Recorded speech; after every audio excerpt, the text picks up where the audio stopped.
Gegoed superieure wezens, gegoed superieur organismen. Wij zijn allemaal het menselijk ras. Onze gemeenschappelijke vijand is de dood. Waartegen we onszelf natuurlijk gezamenlijk moeten verweren. Welkom op Play. Ik ben Ulrich Hofman. En u kijkt naar de uitzending livestream WEF-politici, verraders. WEF-politici, landverraders, artikel 97a, wetboek van strafrecht. Ik dacht, ik heb hier al eerder een uitzending, ik heb dit in eerdere uitzendingen al behandeld. Dus ik dacht, dit is een belangrijk onderwerp. Hierover wil ik gewoon een aparte uitzending maken, die alleen over het landverraad gaat. Ook behandeld door Gideon van Meijeren van FVD, die heeft het ook uitgelegd. En ik wil wat nader ingaan op wat er nou precies aan de hand is. Een uitleg. Wat betekent in mensentaal artikel 97a van het wetboek van strafrecht? Ik heb ook even rechten gestudeerd aan de Droogbak 1a in Amsterdam. Sociaal-juridische dienstverlening, basisrechten. Met die wetboeken, die kan je ook trouwens online vinden op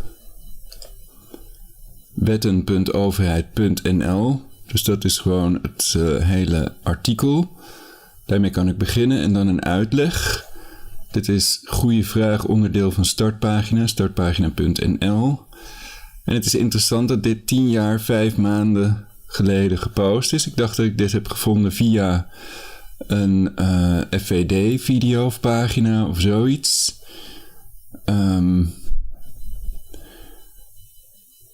Maar goed, het is een verwijderde gebruiker, maar 10 jaar, 5 maanden geleden gepost.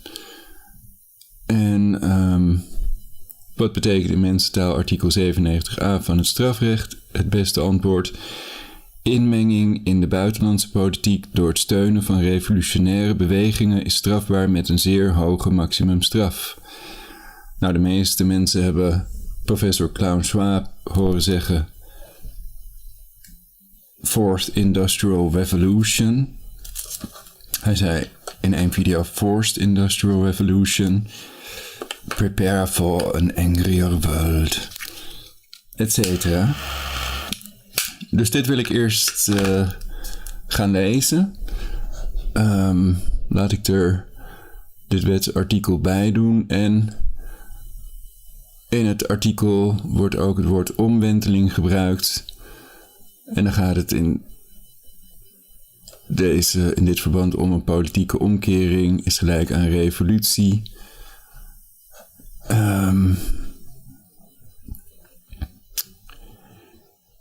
Dus laten we eerst kijken naar wetten.nl, artikel 97a.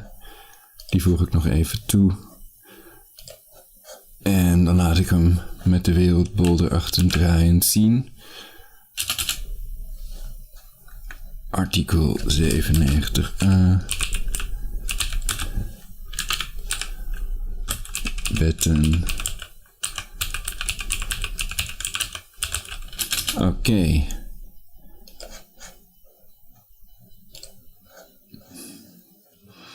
Bij het overschakelen heeft hij soms een beetje een probleem. Maar het zou zo goed moeten gaan. Oké.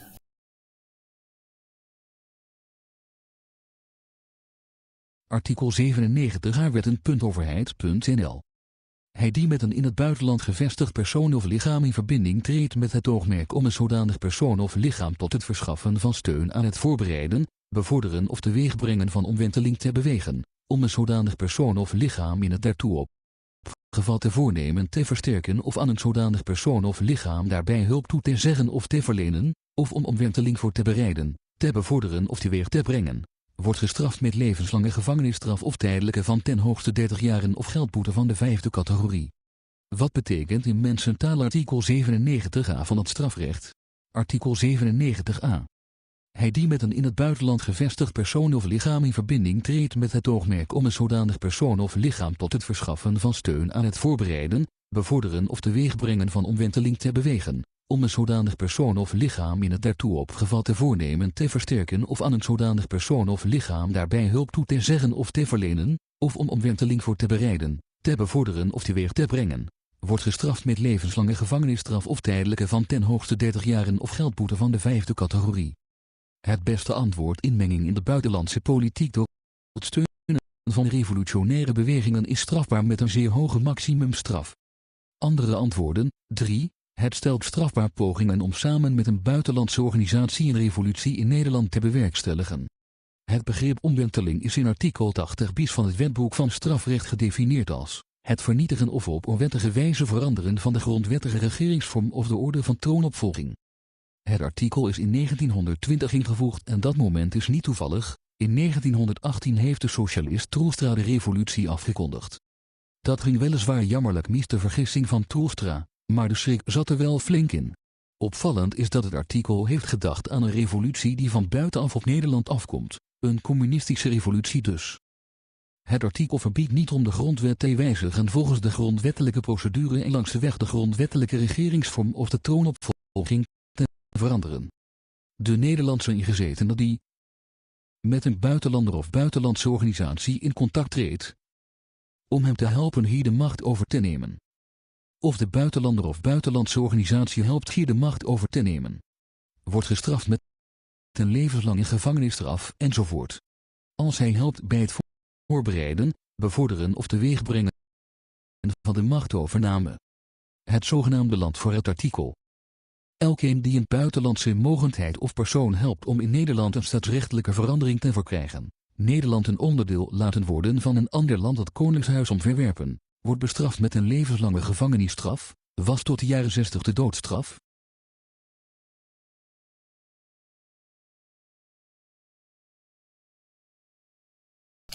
Oké, nou, Joe Biden heeft het natuurlijk gehad over een nieuwe wereldorde.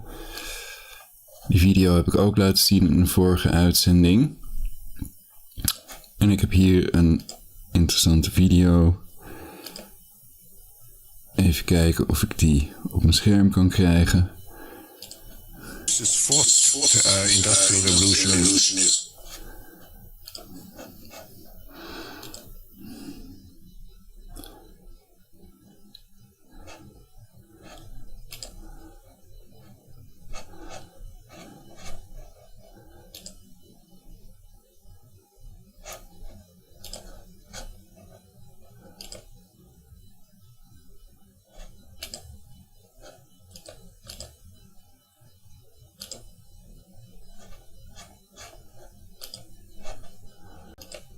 Nou, het is nog niet zo makkelijk, maar ik ben ermee bezig. Virtual DJ. Er gebeuren vreemde dingen. it doesn't change what you are doing. It changes you if you take a genetic editing. Just as an example. Oké. Ik heb hem nu paraat staan. Even wat minder hoogte in. Wat meer bas. En wat luider.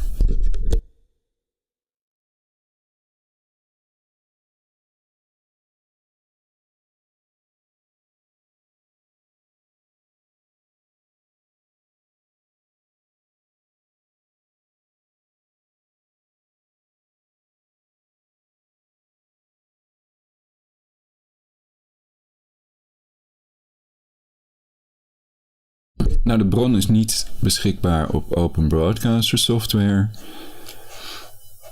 En het is heel duidelijk dat er hier sprake is van landverraad. In de zin van artikel 97a Wetboek van Strafrecht.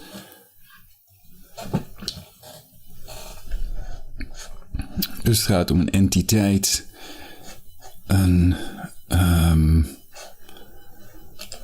lichaam in het buitenland, het WEF, die zitten in Zwitserland.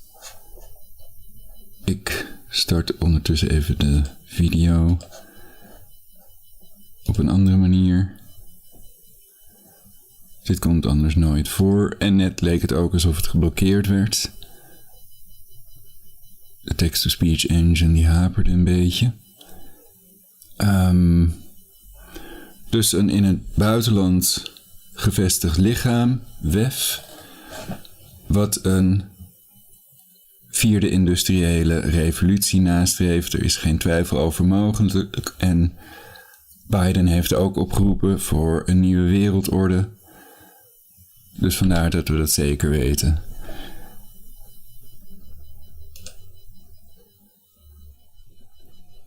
En ik zal het nog even laten zien voor de mensen die het nog niet gezien hebben. Maar ik denk dat de meeste mensen deze video al gezien hebben.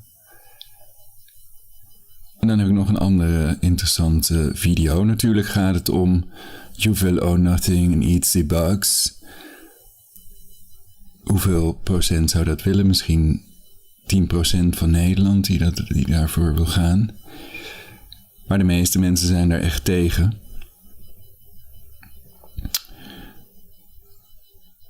En hij is nu de video aan het laden, dus hij moet zo beginnen. En dan kan ik hem snel omschakelen als het goed is. Kijken of deze het wel doet. En dat is ook beter, dan zit er geen virtual DJ logo op.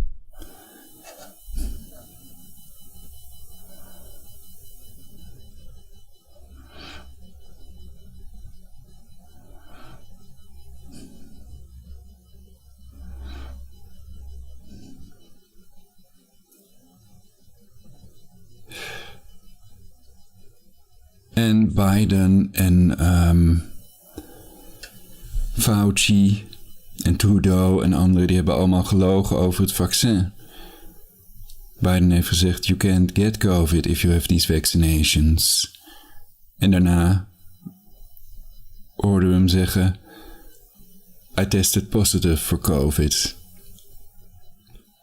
En ook Fauci en Trudeau, die verzamelvideocollectie heb ik al laten zien in vorige video's. Compilatie. Dus laten we maar gauw gaan kijken naar professor Klaus Schwab. Ik heb nog een andere interessante video. Podplayer on. Die doet het. Oké.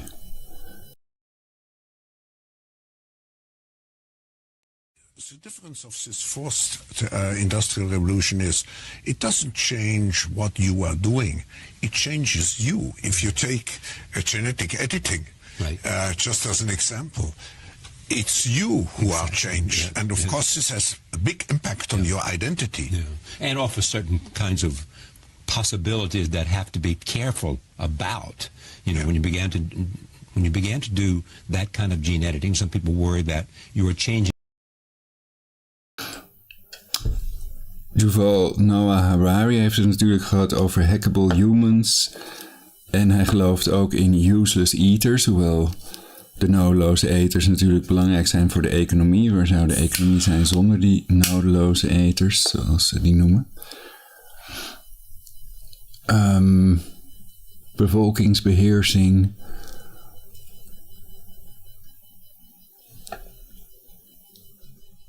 Wat voor plannen hebben ze nou als ze zaken doen of het beleid laten beïnvloeden door mensen die beweren, u zult geen bezit hebben en insecten eten?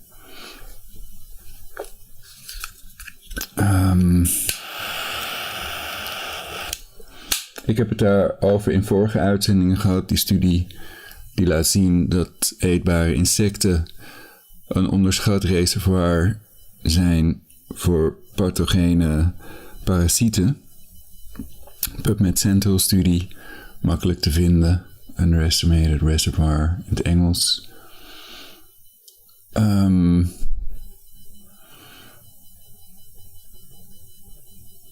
En hoe kunnen we dat voorkomen is natuurlijk de vraag. Ook die cyberaanval die makkelijk te voorkomen is door die Intel Management Engine uit te zetten in de computers van de kritieke infrastructuren. De banken, het internet en de stroomvoorziening, die zijn allemaal helemaal weg na die killswitch cyberaanval. En natuurlijk zijn Biden, Poetin en Zelensky allemaal Jezuïet-coadjutoren.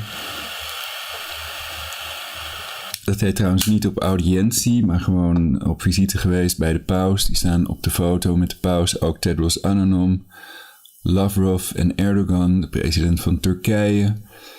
En er is een profetie van Vilna van Gaon, die ik ook heb behandeld in vorige uitzendingen, waaruit blijkt dat Poetin ook Turkije gaat binnenvallen. Voormalig Istanbul, voormalig Constantinopel, nu Istanbul.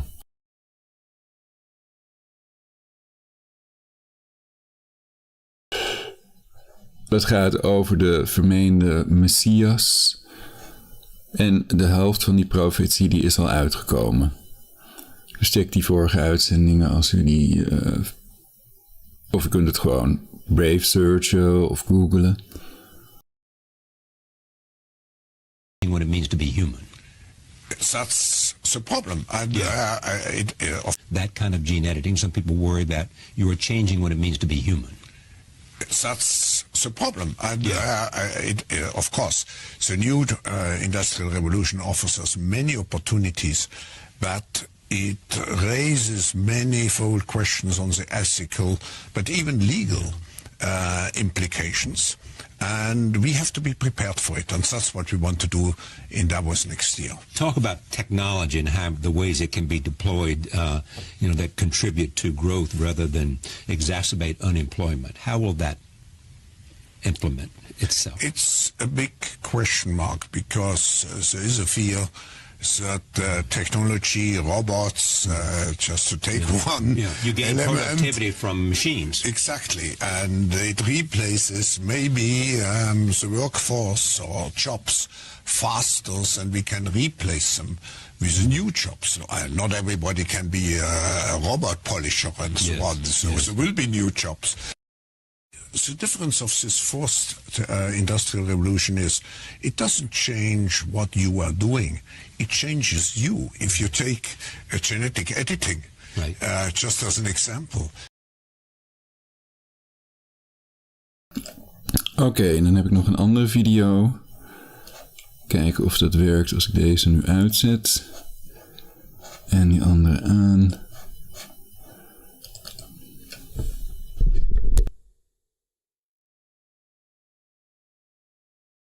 Is the fourth industrial revolution a job destroyer or a job creator?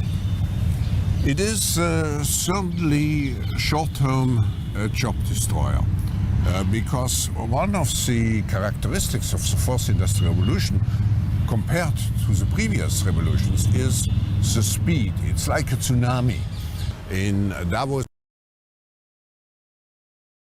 Davos, for example, the previous revolutions is the speed. It's like a tsunami.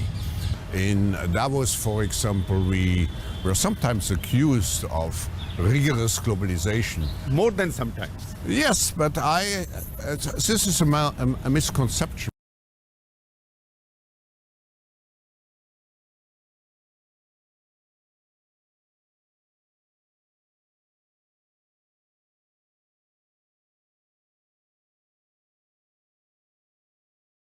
Zo.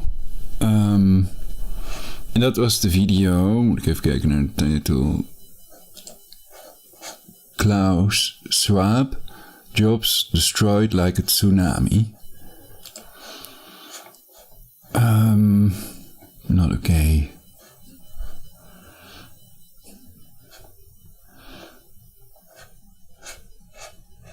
En wat hebben we nog meer?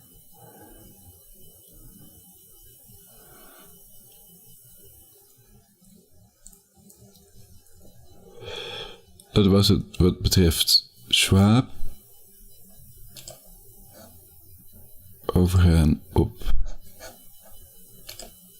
de webtekst. Ik ben weer terug bij de browser. Dus wat betekent het in mensentaal?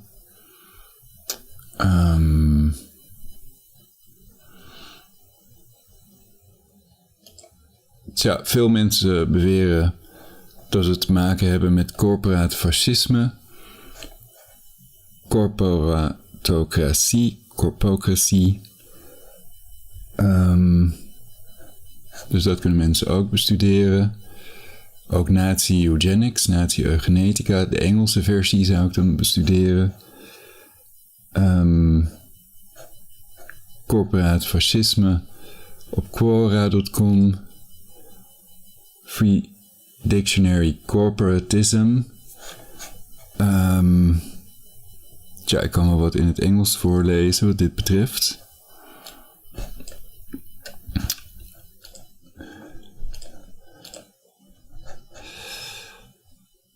Fascism should rightly be called corporatism, as it is the merger of corporates and government power. Benito Mussolini speaking of corporate fascism, the concept of fascism is dependent on the merger of corporations with the state. Power inherent in government is combined with corporate power. En hier kunnen we op NOS zien, al voor de energiecompensatie is uitgekeerd, wordt het geld gedoneerd. Misschien is dat om te verbergen dat het maar een fractie is van het geld wat mensen moeten ophoesten door de stijging van de energieprijzen. 2 keer €190. Terwijl de energieprijs, zoals ik in vorige uitzendingen heb laten zien,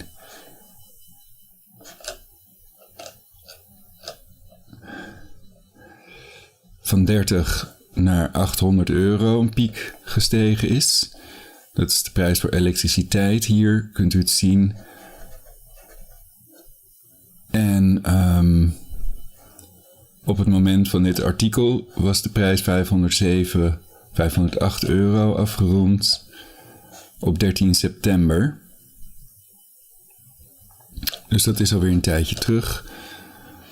Maar die prijs is dus van 30 naar €800 een piek gegaan in 2 jaar tijd. Wat een 27voudiging is. 26,7 keer zoveel in 2 jaar tijd. Dus wat gebeurt er dan? Een stijging van de energieprijs zorgt voor een stijging van alle prijzen in werkelijkheid. En ten tweede kan de midden- en lagere inkomensgroepen kunnen dan natuurlijk niet meer de rekening betalen. En ook het midden- en kleinbedrijf gaat er helemaal aan kapot, zodat alleen de corporaties overblijven. En het is ook ecofascisme, zoals ik heb uitgelegd in mijn vorige uitzending. Dat wiki-artikel kunnen mensen er ook op naslaan. Dus ja, dan kunnen mensen het wel uitrekenen qua elektriciteitsprijzen helemaal. En die prijs van gas is per megawattuur €193 was die op dat moment in september. En elektriciteitsprijs per megawattuur €508. Dus is het dan niet goedkoper om elektriciteit op te wekken met gas, om dat zelf te doen of zo met een of andere installatie? Vraag ik me dan af. Maar goed, dat is dus een belangrijk punt.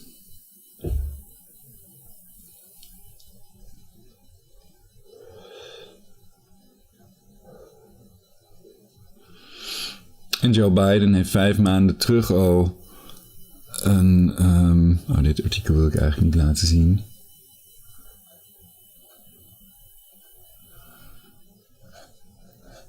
Vijf maanden terug heeft Biden gezegd, it's gonna happen, wat betreft die cyberaanval. Polygon.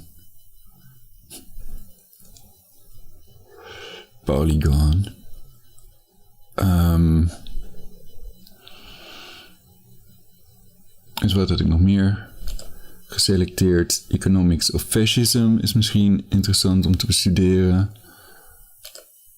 Het Amazon-boek Corporate Fascism, The Destruction of America's Middle Class, DVD-ROM.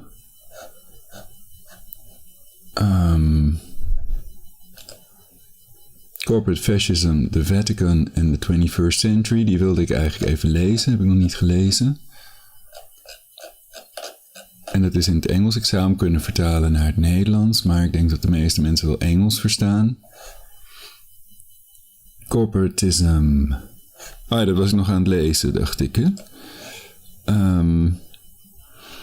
Benito Mussolini speaking of corporate fascism. The concept of fascism is dependent on the merger of corporations with the state. Power inherent in government is combined with corporate power.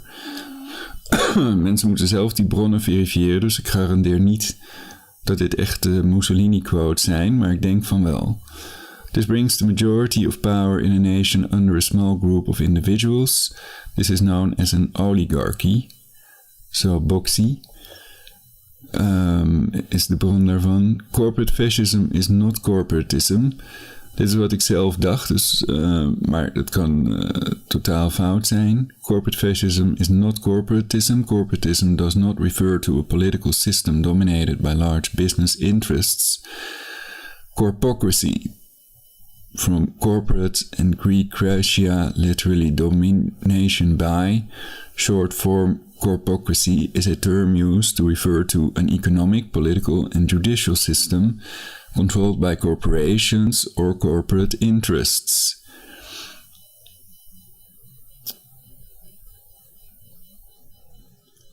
So corporatism does not refer to a political system dominated by large business interests. Nou, daar valt over te discussiëren of een debat over te hebben. Ik ben er niet zo in gespecialiseerd, dus het zijn maar wat ideeën rond wat er hier aan de hand is in werkelijkheid, om er een idee over te krijgen waar het mee te maken heeft. Natuurlijk streefde Adolf Hitler ook een nieuwe wereldorde na. Het Derde Rijk, nou, Europa, dat kunnen mensen allemaal bestuderen. En hij werd ook gefinancierd door families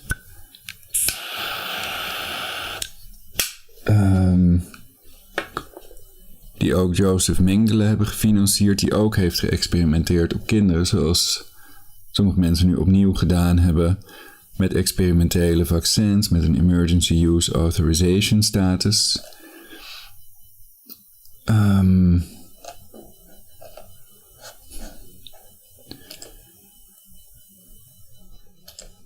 Nou, even kijken wat ik nog meer had geselecteerd. Ik denk...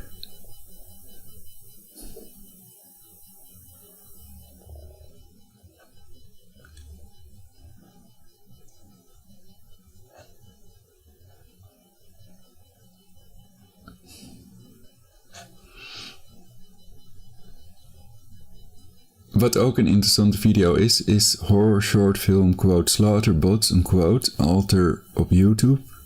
YouTube-kanaal Alter. En ik heb net een video gemaakt over how to dodge drones, infrarood drones. Bijvoorbeeld met een Mylar nooddeken, hoe noem je dat? Een emergency blanket, een eerste hulpdeken of zoiets. Maar er zijn ook andere materialen die beter werken.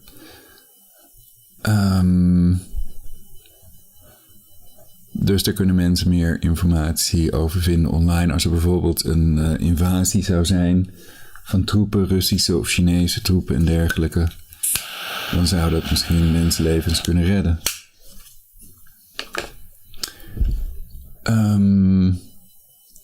Ja, dus ik wou even dit artikel in het Engels lezen. Dit is op veteranstoday.com, 23 januari 2016.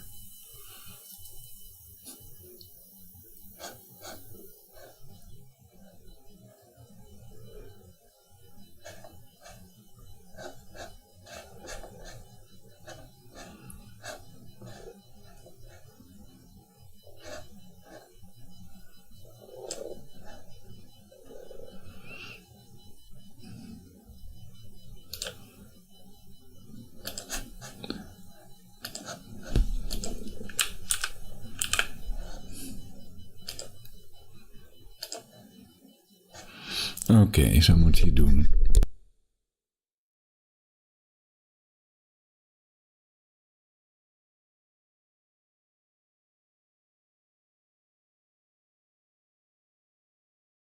Corporate Fascism, the Vatican and the 21st Century by Catherine Frisk. January 23, 2,016,494,519. Share. By Catherine Frisk. The Vatican is the prototype of a corporate fascist entity. It answers to nobody. It pays taxes to nobody. Its bishops and priests have diplomatic immunity all over the world. It even has its own embassies. It owns more real estate than any other entity on the planet. It was never about God, Jesus or Christianity, it is about power and control and fashion statements. The Vatican has major shareholding in all the top corporations. Lockheed Martin and Bank of America being two examples. But who and what is the Vatican really? Behind their elected men dressed up in red Prada shoes, the devil wears Prada, one of the biggest pedophile rings on the planet, money laundering, drug running entities and illegal arms trade industries in the world. The Vatican is a front for the black nobility of Europe, Zionist bankers and the Wahhabi sect under the control of the Saudi royal family. It does not believe in democracy and certainly not the framework of a republic. It advocates monopolist, political tyranny, hegemony and a hierarchical framework where in their own courts they have trial by ordeal, not a free and fair trial with witnesses to speak on their behalf.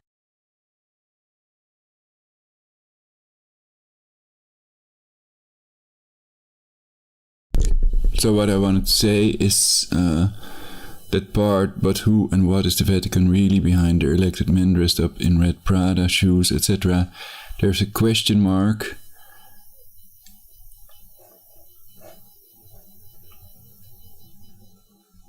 And it wasn't really pronounced by the text-to-speech engine, so drug running entities and illegal arms trade industries in the world? Question mark. So they're not claiming that it was read like a claim.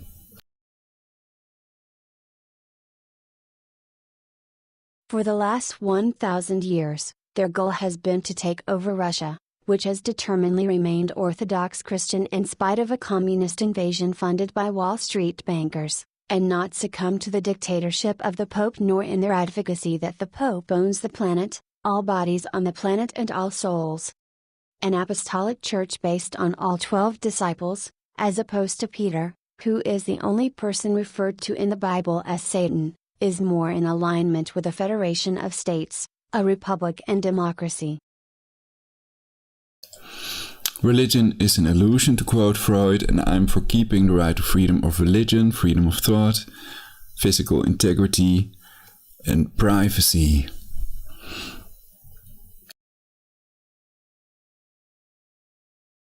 The Spanish, during the heady times of the Inquisition and the rise of the Jesuits, explored and colonized the New World, most notably South America. In the 20th century, we saw repeated violent fascist dictatorships across that continent suppressing the will of the people, and of course also the right to freedom of thought and separation of church and state and big pharma and state. To create a perfect society in which we all will live happily eternally, in which maximum fulfillment is bestowed upon all people, not just a hand of elite or establishment or oligarchs, but all people have equal rights. That's very important.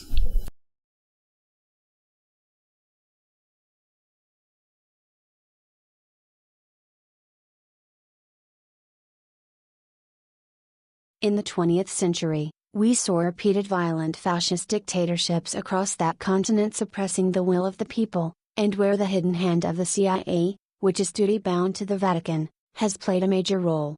There are still those in this contingent that are attempting to take over Russia as they have been trying to do for 1,000 years, however there are others who have moved on.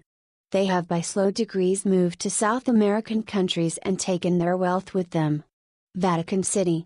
They have also spawned from the motherlode of the Vatican, which is the prototype of corporate fascism, a new world order under the auspices of the TPP and the TIP agreements. The Vatican that was once their bread and butter has now expanded into what is also known as the vampire squid, an octopus of corporations that now span the world. Under the TPP and the TIP agreements, corporations will become satellite states much as the Vatican has been, with their own closed secret law courts, their own diplomatic immunity and their tax-free status. Of course, what I call Professor Klaus Schwab has talked about young global leaders. He has called Putin a young global leader, though he's not young and he was not elected by the people, so we will never accept him as our leaders.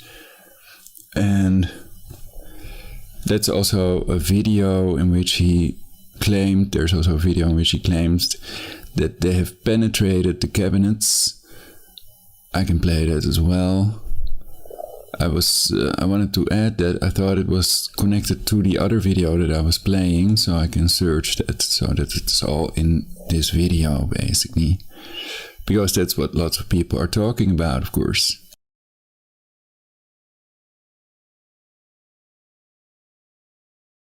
They will now have the same rights and powers as governments.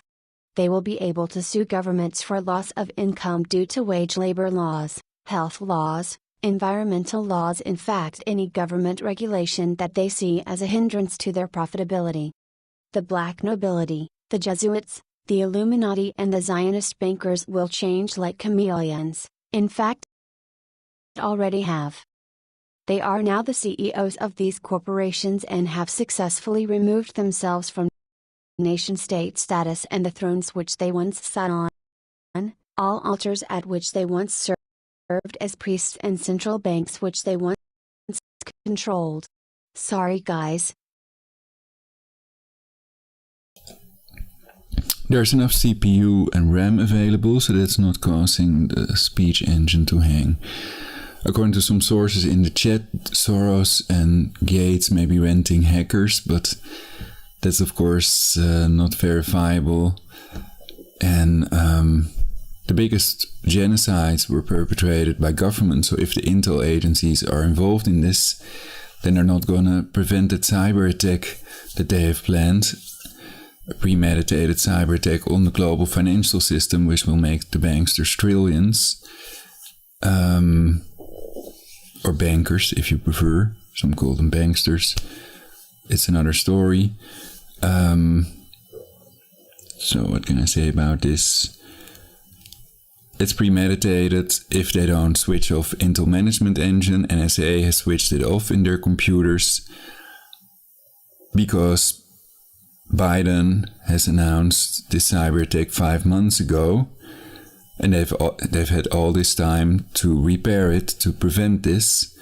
I've also shown an interesting X-Files episode in which they mention that the banks close for a while for repairs or something like that.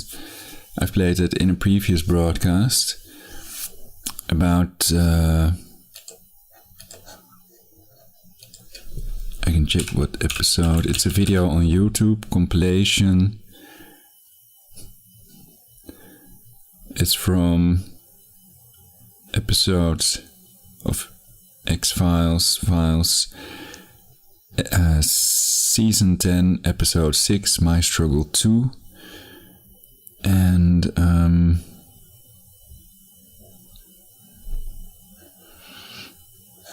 I've shown in previous broadcasts the video on YouTube. I'd have to check what it was called there. But it's in my previous broadcast on this channel by the name of Play. Perhaps I should put it in this one as well. So it's 2 videos. Okay, I might check.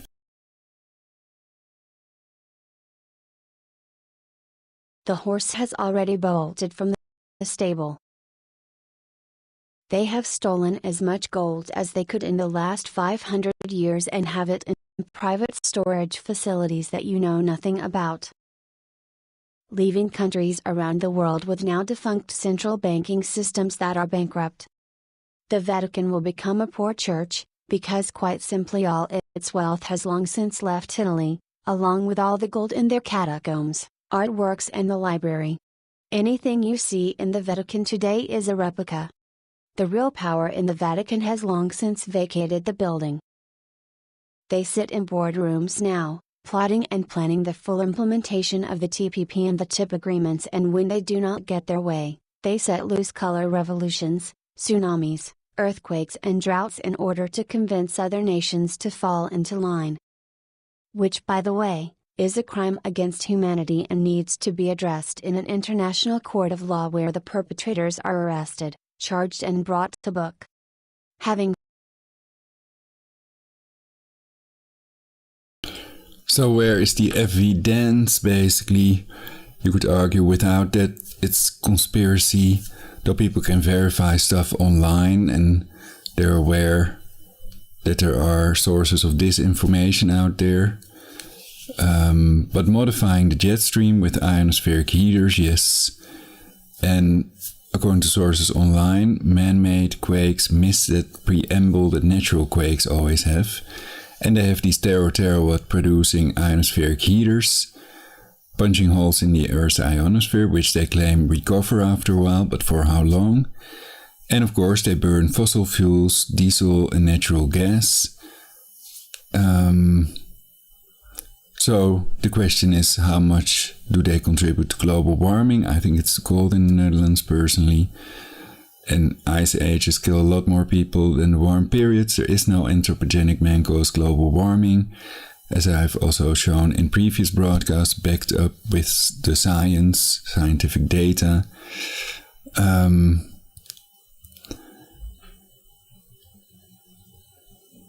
And another thing is, of course, the satellites irradiating the Earth. Starlink 5G satellites to have reception everywhere on the planet. And that will also have an effect on the temperature. So has anybody studied how much temperature difference that makes?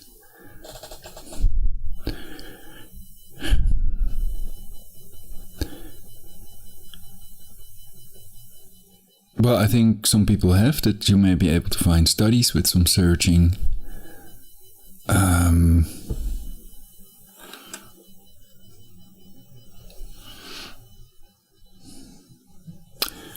However, what is important is that we're now in a period when there is already a very low carbon dioxide CO2 level, and history shows that megafauna disappeared in periods when there was not enough CO2 carbon dioxide.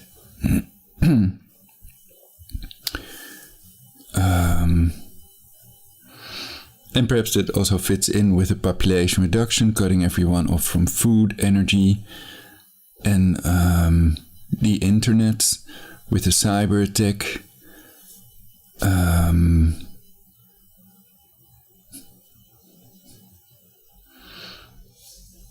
Either way, it's illegal, unlawful, a premeditated cyber attack, so that must be prevented by whatever means necessary, by switching off Intel Management Engine, the hardware backdoor.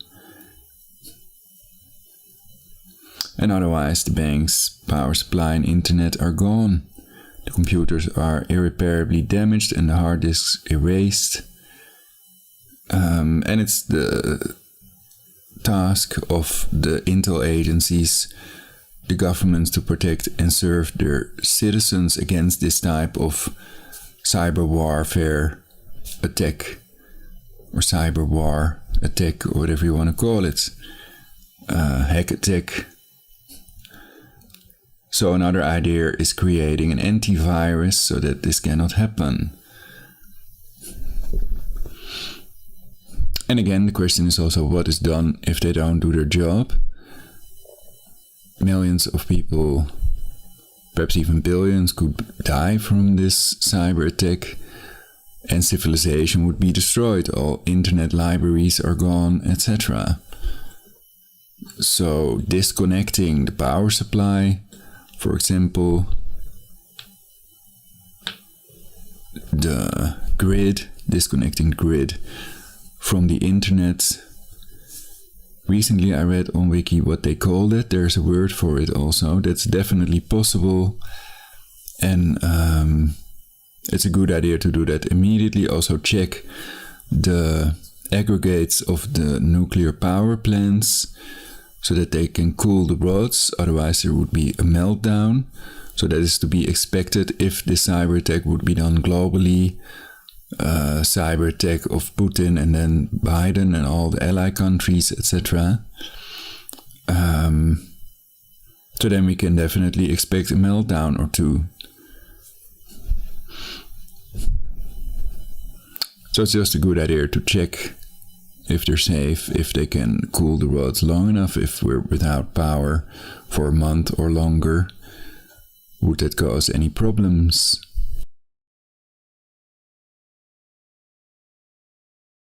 failed no less than 3 times to take over Russia, Napoleon, WW1 and WW2 of the pathetic new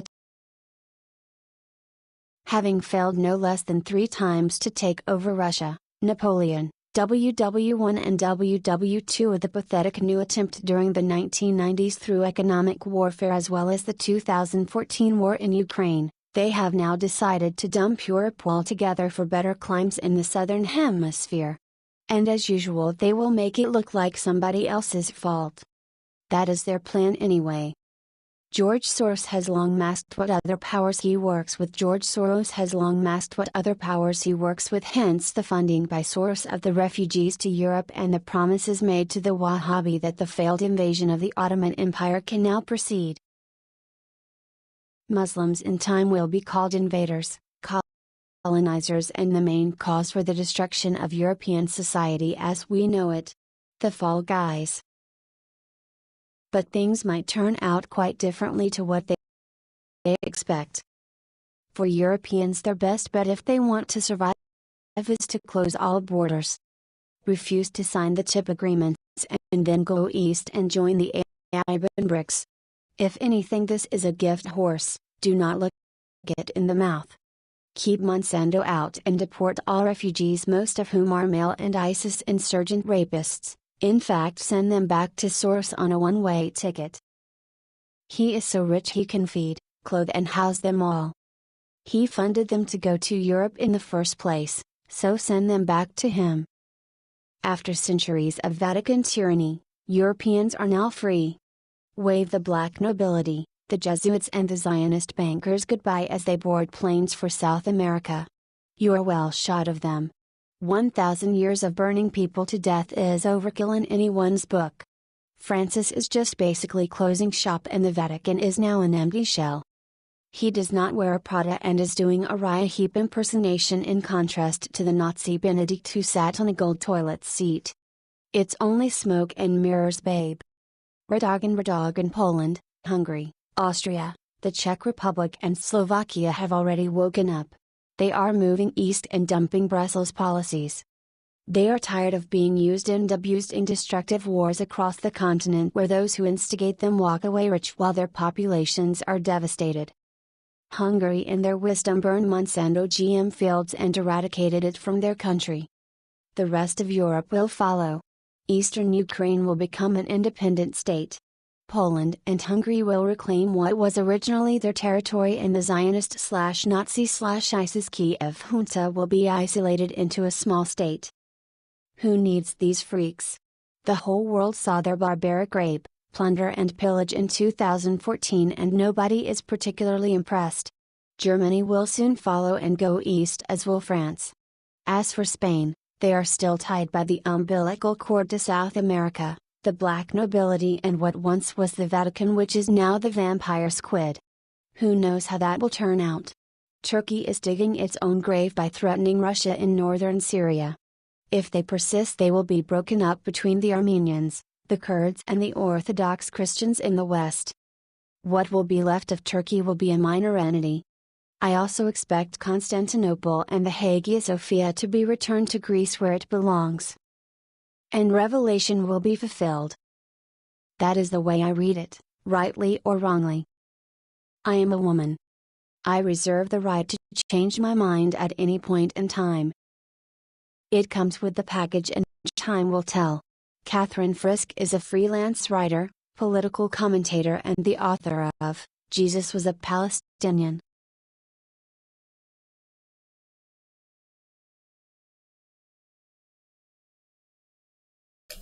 Okay, I've found 2 videos, not the one of Schwab about penetrating cabinets yet, but I found the X-Files video and then I can, well, it's just 4 minutes. And I think it's interesting because it's also about CRISPR-Cas, which exists in reality.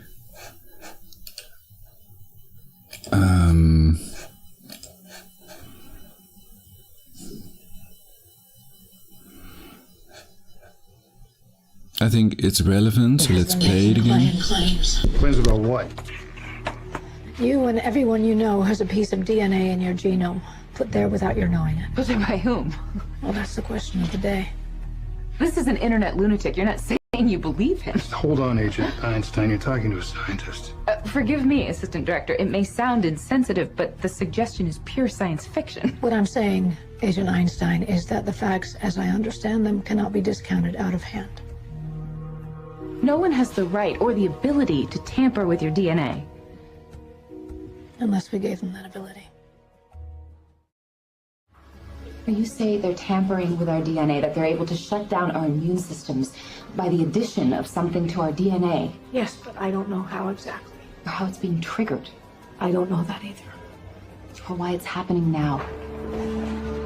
What can we possibly do? We need to act quickly. You were right about that. Well, I was wrong about the science. I was wrong about what's causing it. Dead wrong, in fact. But it's clearly a widespread failure of our immune systems. Through gene tampering. A virus within a virus that was put there through the smallpox vaccine. It's what these men are calling the Spartan virus. We have to figure this out. What's wrong with the science? Okay. The Spartan virus removes the adenosine deaminase gene from your DNA. Remove the ADA gene and your immune system will simply vanish. Yeah, but I'm not getting sick. It's only a matter of time. Okay. So how does it work? How does the virus remove the ADA gene? A process called CRISPR-Cas. CRISPR-Cas9. RNA and a protein cutting genes at exact locations. Exactly. But in this instance, used as a weapon. The ultimate weapon.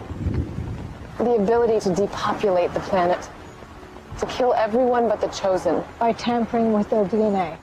Through gene editing. Why do such a thing and lie about it? Our own government. Your own government lies as a matter of course, as a matter of policy. The Tuskegee experiments on black men in the 30s, Henrietta Lacks. What are they trying to do? That's the missing piece. But it's not hard to imagine a government hiding, hoarding technology for 70 years at the expense of human life and the future of the planet. Driven not only by corporate greed, but a darker objective. The takeover of America. And then the world itself, by any means necessary, however violent, or cruel, or efficient. By severe drought, brought on by weather wars, conducted secretly using aerial contaminants and high-altitude electromagnetic waves. In a state of perpetual war. To create problem, reaction, solution scenarios to distract, enrage, and enslave American citizens at home. With tools like the Patriot Act and the National Defense Authorization Act, which abridge the Constitution in the name of national security. The militarization of police forces in cities across the U.S., the building of prison camps by the Federal Emergency Management Agency with no stated purpose. The corporate takeover of food and agriculture, pharmaceuticals and healthcare, even the military in clandestine agendas to fatten, dull, sicken, and control a populace already consumed by consumerism. And I encourage you all to go shopping more. A government that taps your phone, collects your data, and monitors your whereabouts with impunity. A government preparing to use that data against you when it strikes. And the final takeover begins. The takeover of America. By a well-oiled and well-armed multinational group of elites that will cull, kill, and subjugate. Happening as we sit here. It's happening all around us. The other shoe waiting to drop. It'll probably start on a Friday. The banks will announce a security action necessitating their computers to go offline all weekend. Digital money will disappear. They can just steal your money? Followed by the detonation of strategic electromagnetic pulse bombs to knock out major grids. What will seem like an attack on America by terrorists or Russia. An invasion of the U.S. The Russians tried it in '47.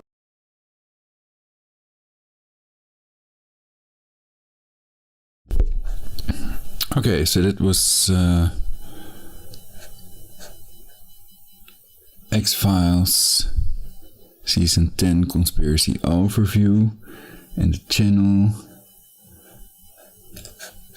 is Earthbound Hellion. Thanks for uploading that. Very interesting. Oh, I didn't mean to show the tabs.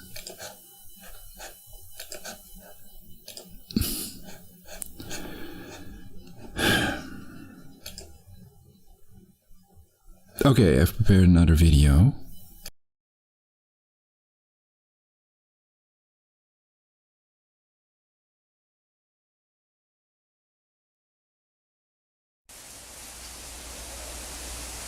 COVID-19 is niet aan de rug. COVID-19. COVID-19. Is niet aan de rug. Is niet aan de rug. Damn it, Nat. مسؤول رفعي business. We need. This pandemic has provided an opportunity for a reset. It's a big effort to, some would say there's no مسؤول رفعي business. En ik wil niet met Biden's campaign slogan Build Back Better. Is hier is er wat net is not. As hier laag is er iets. Ja, what's off me? Ja, what's off me? Hi, boy. Heard that cowboy? Heard that cowboy? Word that cowboy this long now, boy. Send more boy. Remember the terrible damage of COVID as we try to build back from this global pandemic. Joe Biden calls it Build Back Better. Build Back Better. Heard that cowboy? Word that cowboy this long now. Biden calls it Build Back Better. Build Back Better. Heard that cowboy? Word that cowboy this long now, boy. Heard that cowboy? أسيب صلاش تبعي أنا ورث أبلد بيوح صوت السكن الله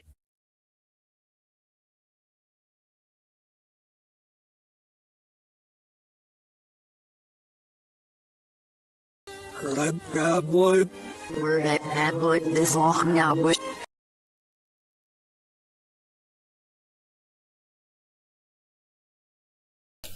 That's what it sounds like backwards. We're that bad boy. I thought it was remarkable. And yeah, I think many people have seen the normal version already. It's quite easy to find online. I call it Build Big Better. So this is the video I was talking about.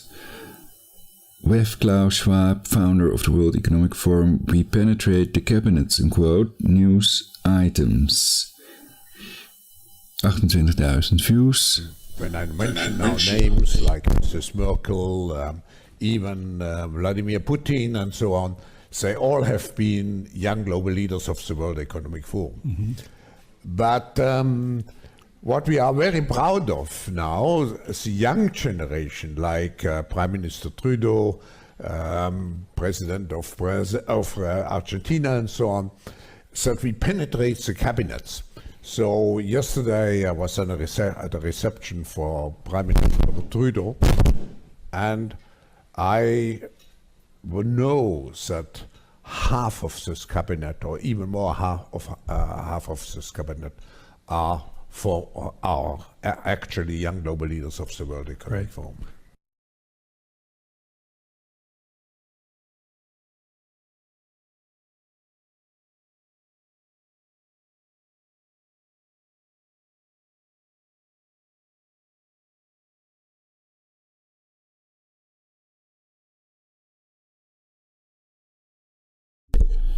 Oké, daar staan geen schokkende tabs open. Dus die wilde ik er ook even bij laten zien. En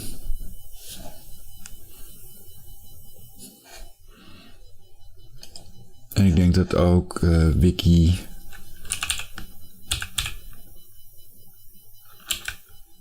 Hoe heet het ook alweer?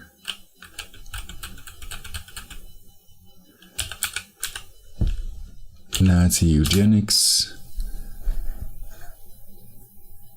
De Engelse versie. Die interessant is. Nazi Eugenics refers to the social policies of eugenics in Nazi Germany, the racial ideology of Nazism. replace the biological improvement of the German people by selectively breeding of quote Nordic unquote or quote Aryan unquote traits at its center. Of course, Nazism, fascism is associated with medical tyranny rather than medical choice. And well, we're seeing now that these companies, there was something going on. I think that they have to pay money to the workers that refuse the experimental vaccine, if I understand it correctly. So that court case, I saw something about it recently. But that's not about it in this broadcast, though it is, because it's about medical tyranny associated with Hitler, Pol Pot, Mussolini, etc. I've covered it in previous broadcasts, so that's one of the negative tenets, evil tenets of fascism, Nazism, a forced tattoo like in Auschwitz, a quantum dot tattoo. We should never allow that again. And I hope that I'm on time with my broadcast. People can read about it, quantum dot tattoo, online as well. And of course, concentration camps. CDC shielding approach makes clear they want to concentrate risk group people in camps made from schools and people's homes, etc. The CDC shielding approach. And that's what the word concentration camp is derived from, or of concentrating certain groups in camps. So it's not necessarily associated with World War II. Also, people can Google concentration camps in China, for example, or read the wiki article. And censorship, of course, book burnings were also associated with the Nazis. All scientists agree, if you censor the ones that don't.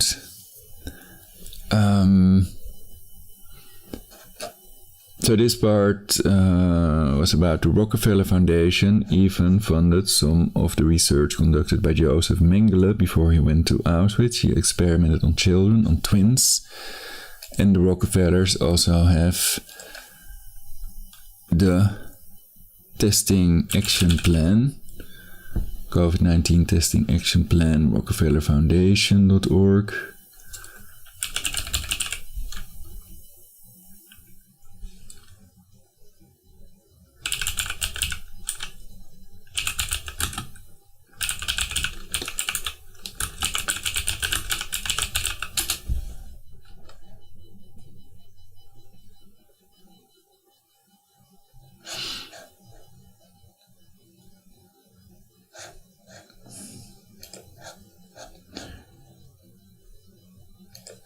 And there's House Resolution 6666, the Trace Act.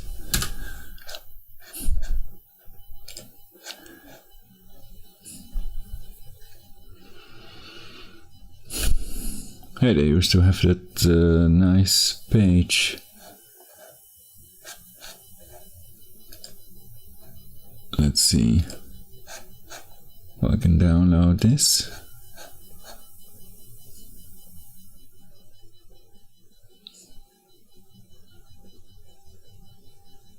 Okay, yeah, that's the same as the page. So the page is also somewhere. Perhaps it's better to put the PDF in the description. National COVID-19 Testing Action Plan, pragmatic steps to reopen our workplaces and our communities. Well, there are many other diseases that have killed and are killing more people than COVID-19. So why don't they do something about those first? Isn't their goal saving lives? Congress.gov, text of House Resolution 6666, Trace Act, COVID-19 testing, reaching and contacting everyone. Trace Act, 116th Congress, 2019-2020. You can also listen to this on Congress.gov. and read the whole resolution, the bill. A bill to authorize the Secretary of Health and Human Services to award grants to eligible entities to conduct diagnostic testing for COVID-19 and related activities such as contact tracing through mobile health units and, as necessary, at individuals' residences and for other purposes.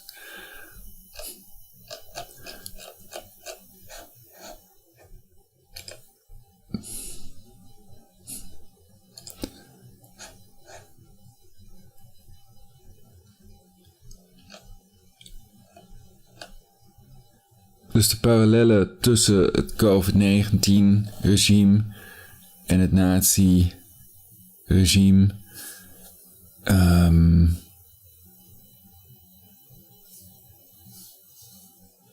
die worden belicht door heel veel mensen. Veel mensen die zien het.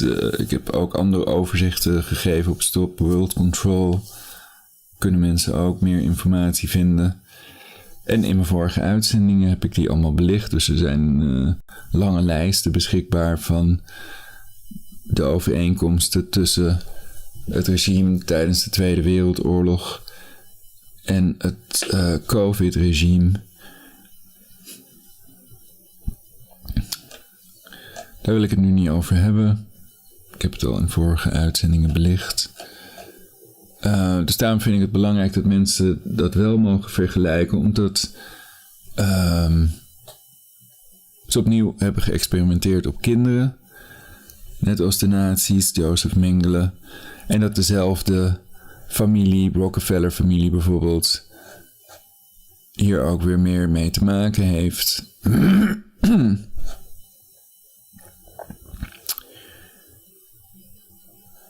En ook hierover heb ik in vorige uitzendingen meer in verband met andere dingen uitzendingen gemaakt op YouTube. Oké, nou ja, dit was denk ik het overzicht.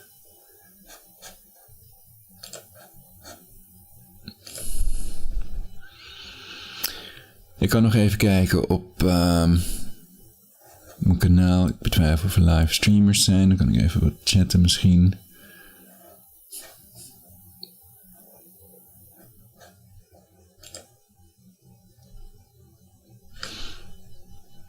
Het is nu wel een goede tijd voor views. 1 views.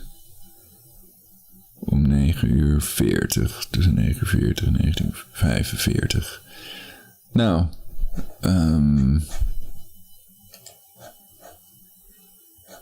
Ik kan misschien wat meer licht op mijn scherm toveren.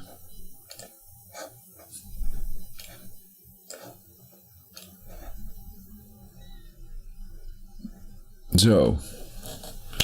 Mensen kunnen me altijd skypen. Ik denk dat er veel mensen zijn die dit verschrikkelijk vinden en die hopen dat er ook stappen worden gezet. Sommige mensen hopen op tribunalen. Dus dat mensen aangifte doen van de schade veroorzaakt. En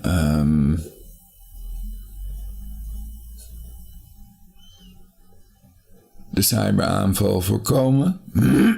Natuurlijk gaan ze die cyberaanval niet voorkomen. Ze hebben gepland om iedereen te deporteren natuurlijk. You will own nothing. Die noodtoestand over die cyberaanval uit te roepen. En ze willen gewoon dat iedereen insecten gaat eten. Ik ben vegetarisch, dus dat doe ik sowieso niet. Ik laat me ook niet deporteren, omdat dit allemaal met voorbedachte raden wordt gedaan. En ik overweeg om naar een mogelijk veilig land te gaan. Dus ik vraag me af of Westelijke Sahara en Taiwan, de enige 2 niet-WHO-lidstaten, of daar ook mogelijk een verplicht vaccin wordt gegeven. Ik heb het document behandeld van Caroline van der Plas, wat het heeft over verplichte vaccinatie en 2G. En ik denk dat we dat onder geen enkele omstandigheid in ons land mogen toelaten. En ook wereldwijd dat we ons sterk moeten maken om dat koste wat het kost te voorkomen, omdat het gaat om CRISPR-Cas, een technologie waar 170 globale groepen een moratorium op willen. En ik heb 2 studies laten zien. Eén was ook behandeld op Metro Co UK. De studie die laat zien dat pluizige hamstertjes in agressieve monsters zijn veranderd na CRISPR-Cas. En ook de andere Israëlische studie die laat zien dat CRISPR-Cas het genoom beschadigt en ook het risico op kanker verhoogt.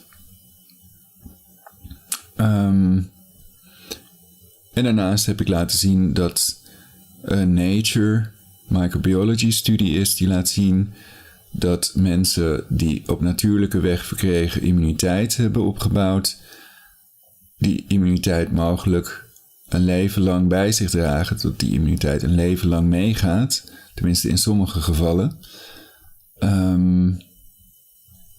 En de studie van professor Marty McCreary van Johns Hopkins Universiteit, een Israëlische studie, laat zien dat op natuurlijke weg verkregen immuniteit 27 keer beter is dan door vaccinatie verkregen onnatuurlijke immuniteit.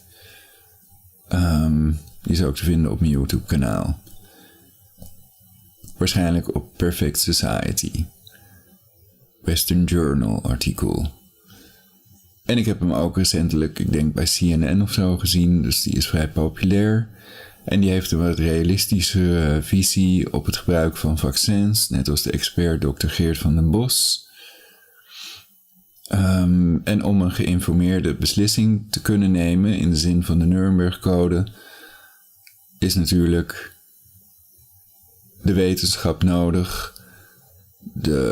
Ook de nadelen van de vaccins moeten dan worden besproken. Bijvoorbeeld het risico op antilichaamafhankelijke versterking en het feit dat massavaccinatie virale immuunsnapping in de hand werkt. Ook behandeld door de expert Dr. Geert van den Bos. Die heeft zijn eigen YouTube kanaal en videokanaal. Dus dat mag sowieso nooit opgedrongen worden, omdat er geen vaccin is zonder bijwerkingen. En waar risico is, moet keuze zijn. En het is een overtreding van artikel 3, zoals ik heb behandeld in mijn vorige uitzendingen, zelfs na het uitroepen van een noodtoestand. En 5 miljard COVID-doden. Ik heb ook uitgelegd hoe die 5 miljard antilichaamafhankelijke versterking doden kunnen worden voorkomen. En dat we moeten oppassen dat die niet als COVID-doden worden bestempeld. Het verschil tussen een persoon die overlijdt aan antilichaamafhankelijke of door antilichaamafhankelijke versterking en iemand die overlijdt aan COVID, bijvoorbeeld bij de autopsie, kan een dokter dat zien, want bij antilichaamafhankelijke versterking zijn de longen in het geheel ontstoken en bij COVID een gedeelte is dan geïnfecteerd volgens een professor. Maar mensen kunnen ook online bestuderen wat de verschillen zijn. Misschien zou de dokter-expert Geert van den Bos daar een video over kunnen maken. Dat zou ik wel interessant vinden. Ik heb een tijd zijn webpagina niet meer bekeken. Maar goed, ik heb ook al die quotes van Bill Gates behandeld over hoe het vaccin instructies in de genetische code stopt om die vorm te produceren, het spike-proteïne, in de video The Race for COVID-19 Vaccine Explained, hier op het YouTube-kanaal van Bill Gates.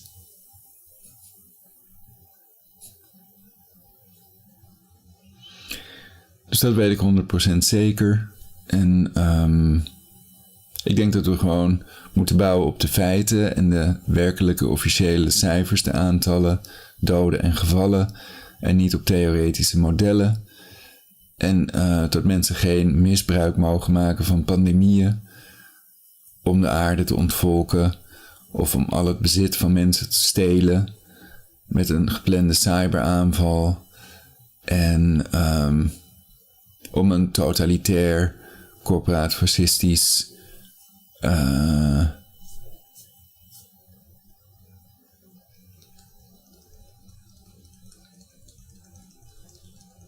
nieuwe wereldorde-regime op te leggen. Of een globale overheid. of andere dingen te doen die niet democratisch besloten zijn en waar een overweldigende meerderheid van de mensen natuurlijk tegen is. Dus ja, wat voor rechtsmiddelen zijn er?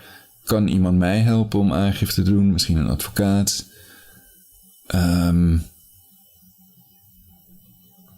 Want er staat een maximale gevangenisstraf op landverraad van levenslang. En Gideon van Meijeren heeft het ook uitgelegd op het YouTube-kanaal van FVD. Dus wij weten zeker dat het gaat om landverraad. En ik weet niet tot in hoeverre leugenaars daar ook aan medeplichtig zijn, die hierover liegen. En wat de mogelijkheden zijn voor rechtsvervolging.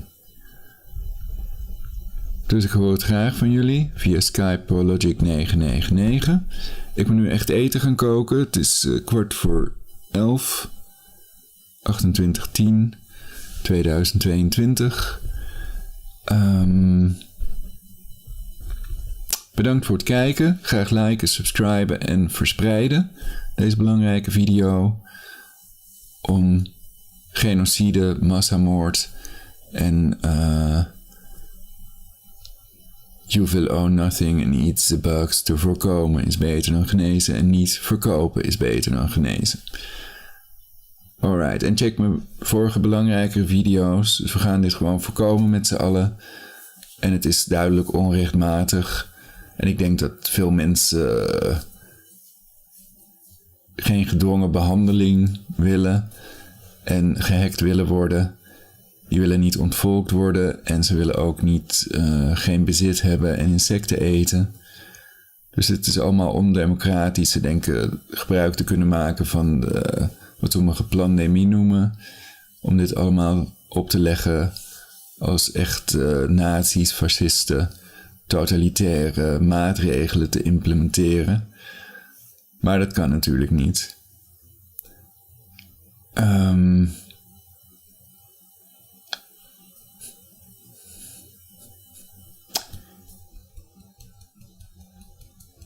Dus ja, ik denk dat er heel veel levens op het spel zijn. Klaus Schwab heeft ook duidelijk gemaakt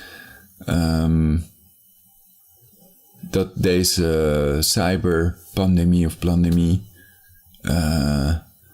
de COVID-19-crisis zal doen verbleken. Dus wat zegt het dan ook over het aantal doden? Natuurlijk zal dat een gigantische crisis opleveren. Als straks het globale financiële systeem weg is, wat een oefening was gedaan in Israël met 10 landen. Dat artikel sociable.ca heb ik ook behandeld in mijn vorige uitzendingen. En we zien dat steeds oefeningen voorafgaan aan het echte gebeuren. Dus hoe kan dat? We hadden eerst COVID-19, Event 201. En er zijn meer dan 1 miljoen virussen. Dus de kans dat ze het correcte virus zouden kiezen voor die oefening is 1 op 1 miljoen. Je zou kunnen zeggen, nou, ze hebben wel wat inzicht, dus laat het 1 op 500.000 zijn. Maar ook voor apenpokken hebben ze precies of zeer nauwkeurig een datum gekozen die zeer nauwkeurig overeenkomt met de datum waarop apenpokken in werkelijkheid buiten Afrika was uitgebroken. Volgens bronnen online. En dat was het NTI-paper, dus dat was ook een oefening.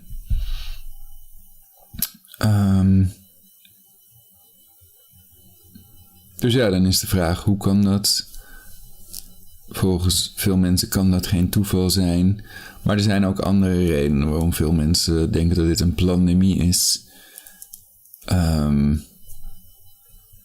Ik heb het CIA World Factbook de statistieken laten zien dat er in 2020 minder doden waren globaal dan voor 2020. CIA World Factbook data. Dus dat ga ik niet nog een keer doen nu. Ik moet echt eten gaan maken. Maar het punt is ook dat er dus heel veel doktoren waren. Die hebben een video gemaakt waarin ze claimden dat er geen pandemie was. Terwijl Tedros Adhanom die had uitgeroepen. Dus Het is duidelijk dat er een goede definitie moet zijn waarin ook wordt opgenomen hoeveel doden er sprake van moet zijn om het een pandemie te kunnen noemen natuurlijk. Want anders kan je iedere ziekte wel een pandemie noemen. En als WHO inderdaad donaties krijgt van de vaccinfabrikanten, dan is dat een reden voor ze om te zeggen, nou, we krijgen zoveel geld, laten we dit ook maar een pandemie noemen. Bijvoorbeeld met apenpokken heeft een meerderheid van de WHO, hoe heet het ook alweer? Het WHO Expert Panel, daarvan heeft een meerderheid gestemd tegen het tot Public Health Emergency of International Concern verklaren van apenpokken. Die hebben er tegen gestemd. En toch heeft Tedros Adhanom, die geen medisch dokter is, besloten om te zeggen, nou, het is wel een fake Public Health Emergency of International Concern. Terwijl 9 van de, wat was het?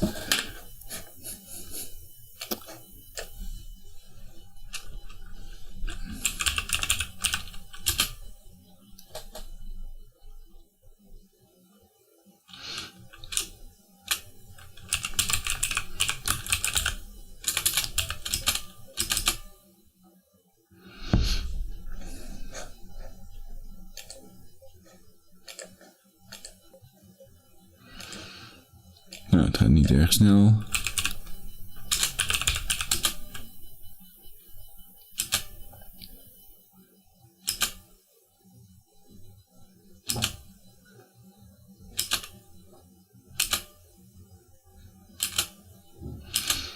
Was het 9 van de 16?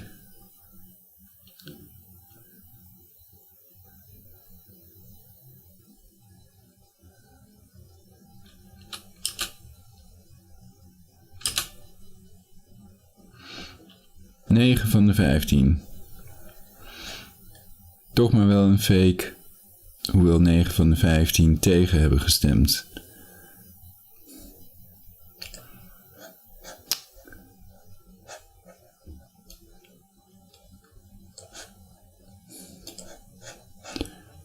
Dus hoe kan dat dan iemand die geen medisch dokter is, dat mag bepalen? Waarom stemmen ze dan als een meerderheid van het WHO Expert Panel niet mag beslissen of het wel of geen fake is? En mogelijk hebben ze nog steeds alleen maar een beschrijving, hebben ze geen eens een definitie van het woord pandemie. Dus dat vind ik niet kunnen als het WHO geld krijgt, donaties krijgt van de vaccinfabrikanten die zo'n beetje $1 miljard per maand vangen voor de vaccins. Dan zijn dat gigantische belangen, financiële belangen. En ik denk dat de overheid dat moet voorkomen natuurlijk. Want ze hebben geen enkele prikkel om ermee op te houden. Ook niet als de vaccins niet zo effectief zijn als mensen gehoopt hadden. Maar goed, dus ook opnieuw, ik hoop dat mensen aangifte kunnen doen. En